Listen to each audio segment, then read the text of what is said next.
Hey, welcome to WMTV. This is Johnny Close 1. We're here at Gillette Stadium where we're just following up after a great October by Team Tugas, man. Just knocked it out of the park. I'm here with my established colleague, Freddie Fegood.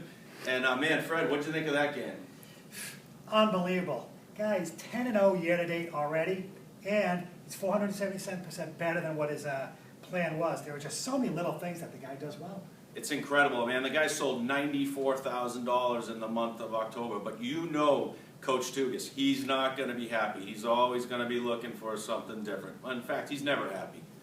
I'm sure excited to hear this. This guy loves to be videotaped, and he certainly loves the media. Oh, good one, Freddie. He loves to be videotaped. That's great. Well, hey, I think the room just got a little bit colder here, so I think Coach is walking in.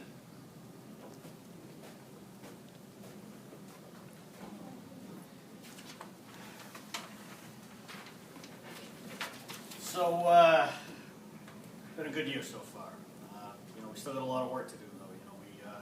We need to improve on our pipeline. We really need to improve on proposals, clearance. Need to improve on our closing. We really need to improve on all facets of the sale moving forward. Any questions? Yeah, question, Coach. You certainly have to be happy to be at 477% of your plan. Well, what's the secret? Fred, for me, it's it's all about preparation. You got to have an organized pipeline. Staying consistent, constant communication with my opportunities and my boss and where I need support. I also, have a good relationship with all my district managers. It's very important. Coach, Jeff Spencer, Boston Herald. Jeff? Yeah, what's the one thing you would tell a new coach or new hunter in this league to be successful? Well, I'd tell someone, you really got to stick with it. You got to use the WM tools. Along with that, technology is very important. I Google a lot. I use a lot of, find a lot of information in Google, and LinkedIn is extremely important. I'll link into anybody after I meet with them, and sometimes before I meet with them, if I find that's the right situation.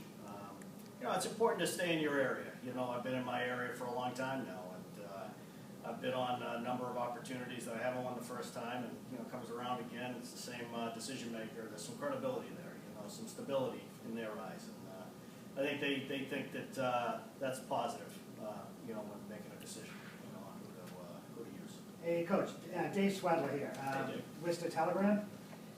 You've been able to close some really, really big deals with Boston Medical Center, Boston Public Schools, Mass College of Pharmacy, just to name a few.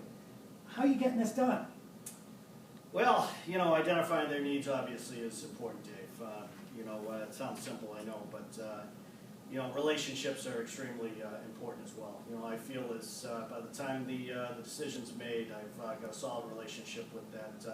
What once was a prospect is now a customer at this point, and they feel very comfortable making the transition to WM. And getting operations involved early is extremely important too, Dave, because if there's as long as everything's clear once the sale comes in. There's no secrets. Both sides know what's going on, and that's extremely important and comfortable for a customer. Coach, Shadow Archibald from the Boston Globe. Shep? Earlier you mentioned Salesforce.com and managing your pipeline. What are some of the secrets that you could share with us, if you would? Hey, Shad, I don't claim to be the Mona Lisa Vito of Salesforce.com by any means, okay? But for me, it's something I use every day.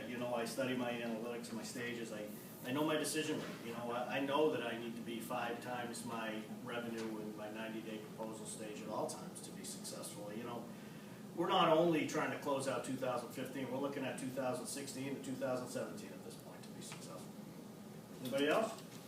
Coach, I know you love fees. Oh, I'm sorry. Oops. I mean ancillary service charge. Hopefully WMFCC is not listening here. But what's your secret to handling those and selling those? Well, I don't make the decisions on those type of charges. It's up to me to explain them thoroughly, which I think can be easily done if you do it correctly. It's up to me to sell those charges, and it's they're needed here, and to be successful, you need to know how to sell those charges. Hey, Coach, Chris Mortensen from ESPN, he's been saying that your boss, John Henry, is deflating his forecast to look good later with his boss, John Balzerini. Any comment? Fred, we all know Chris Mortensen lies. okay? I'm not gonna comment on Chris Mortensen, you know, and what he says in front of the media. Okay, we're on to 2016 at this point, Fred. Anybody else? Coach, last question, John Henry from TMZ. John? And I hate to go down this road with you, but there's a rumor out there that Steve Urian is starting to grow his hair out and dye his hair blonde for Circle of Excellence. Is there any truth to this? John, that's gotta be the stupidest question I've ever heard. I'm on to 2016 at this point, okay? Okay, Any other questions? sorry, I just had to cover that.